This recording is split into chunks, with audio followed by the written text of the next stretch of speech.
Friends, the Central Committee meeting of the Cpim is being held here in Pragathi Nagar, and we have entered the second day of our session. This meeting is being held mainly for the preparation for the 21st Congress of our party to be held in Visakhapatnam in the month of April. The two documents, the major documents which are going to be presented in the party Congress are being prepared in this Central Committee meeting. The first is a review report of the political tactical line that we have been adopting in the past years. The draft review report was discussed yesterday by the Central Committee, and it has been adopted today in the morning session. After that, the draft political resolution for the party Congress has been taken up for discussion in the Central Committee. And we hope that by tomorrow, after the discussion, we will be able to finalize and adopt that draft.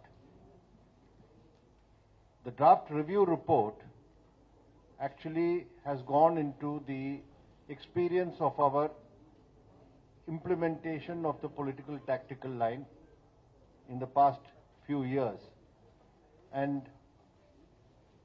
identified what are the steps that need to be taken to strengthen the party and expand its influence, and also how to advance towards our goal of building a powerful left and democratic alternative in the country.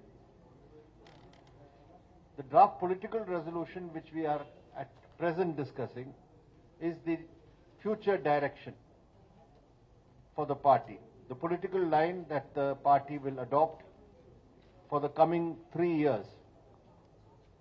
And in that context, the draft political resolution states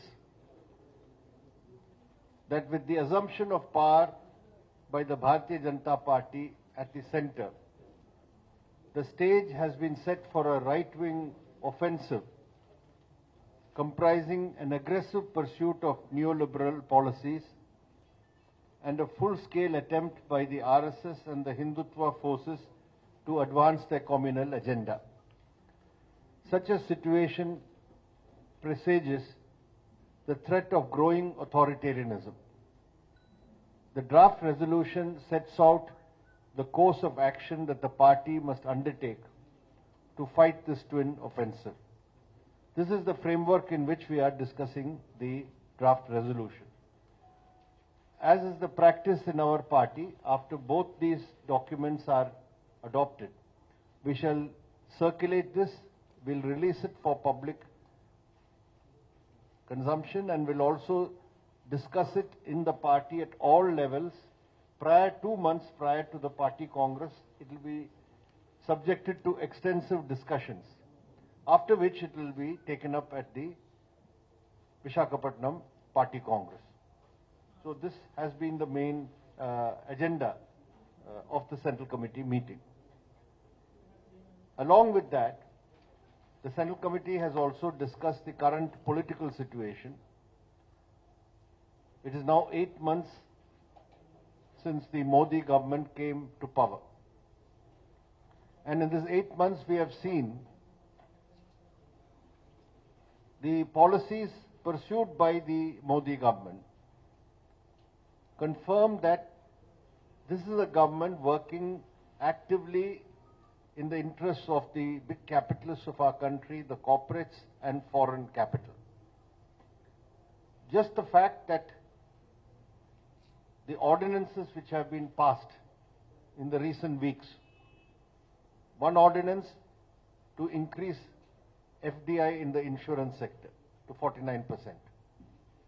One ordinance to open up the coal industry, which is a nationalized industry, to private mining, private sector mining. A third ordinance, which is to dilute the Land Acquisition Act, which was passed in 2013, and to take away the rights of the farmers and landowners from whom land will be acquired.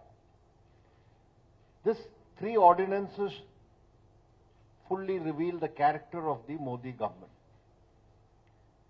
The demand from the corporates and industrial houses is that the Land Acquisition and Compensation Act should be diluted so that they are able to snatch away the lands of the farmers and the tribal people. They have complied by an ordinance without even going to Parliament. As far as the coal industry is concerned, in 1971, coal industry was nationalized. Now, under an ordinance, they are opening up the coal industry for private mining without getting it passed in Parliament. That is why we have also said that this government is behaving in an authoritarian fashion. As far as the ordinance on land acquisition is concerned, our Central Committee has passed a separate resolution, and we have called upon our party everywhere to organize protests against this ordinance, and we will also join hands with all other political parties and organizations who are willing to oppose this ordinance. We will discuss with them and conduct a countrywide movement against the dilution of the Land Acquisition Act. The anti-people character of the policies of the government is also clear in the fact that, as you know, there has been a steep fall in the prices of international prices of oil. About 60% price fall is there in the last 6 months. But the Modi government, which says prices of oil are deregulated, depends on the market, has not allowed the reduction of retail petrol and diesel prices by 60%. Instead, it has increased the taxes on petrol and diesel 4 times in this period. Excise duties have been increased 4 times, thereby depriving the people and the consumers from the benefit of the steep fall in oil prices. If they had passed on this benefit to the consumers of petrol and diesel, it would have amounted to a big relief to the people and also increased the purchasing power in the hands of the people, but they have not done so. Further, in this 8 months of the Modi government, we are seeing a full-scale offensive of the RSS-led Hindutva forces. They are trying to communalize the educational system. They are interfering with the curriculum and syllabus in the schools and in the higher educational institutions. And we are seeing the communal agenda being imposed in the country. In some places, it is the question of reconversion, or the so-called homecoming, Ghar Wapsi, which is being undertaken. In some places, various issues are being raised to target the minorities. And we are also witnessing attacks on writers and artists whose writings or cultural productions do not conform to Hindutva values. Recently in Tamil Nadu, a well-known Tamil writer, Perumal Murugan's books have come under attack. by the RSS and the Hindutva, compelling him to withdraw his books. So this is the type of rabid communal propaganda and campaign which is taking place in the country, and it is being done by the RSS and the BJP leaders themselves, and the Prime Minister of the country has not said a word criticizing or disowning this sort of propaganda and activities. Therefore, our Central Committee has decided that we should take a firm stand against such communal activities, and we will unite with all other secular and democratic forces to counter this Hindutva communal offensive. So these are some of the discussions and decisions in the Central Committee. The Central Committee has also called upon all our party units to join the call of the 6 left parties to observe a day of protest on the visit of the United States President Obama.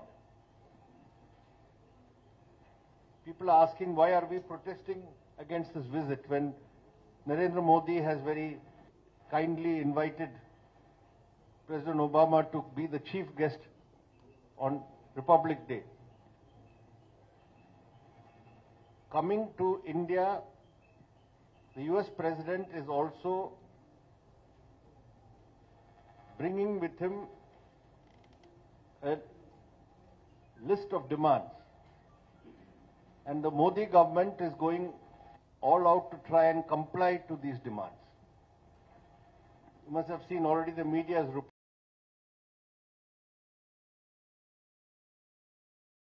civil nuclear liability law passed by Parliament. That law is to protect the people's rights, the safety of the Indian people. In case there is a nuclear accident, like the accident which happened in Fukushima in Japan, who will pay, who will compensate for the loss of lives or serious injuries to Indian citizens? This law says if any equipment is supplied by any foreign company which is defective, then they will have to be liable for compensation. That is all the law says. After the Bhopal gas tragedy, as you well know, Union Carbide escaped all liability. This law was brought in Parliament. And the BJP in Parliament, the main opposition at that time, supported these clauses in the nuclear liability law. But now, in order to please America, America is demanding do away with this liability clause for foreign companies, including the US companies. Our government is working overtime to somehow circumvent this law so that nuclear companies need not take responsibility or liability. Similarly, on patents regime, American drug companies want us to do away with our patent regime so that their drugs can be sold here at high prices, or the drugs that they manufacture in India, the US multinational drug companies. So, Narendra Modi government, the Prime Minister himself, when he went to Washington, agreed to have a committee, working committee, to review our intellectual property rights regime. So we are giving in to the pressure of the United States on issues and policies which are in the interests of the Indian people. So this is one of the major reasons we are protesting against the Obama visit and the accompanying pressures on India to change its policies and laws, not in the interest of the Indian people, but in the interest of America and its companies, corporate companies. So this is one of the reasons. So we are going to conduct these protests all over the country on the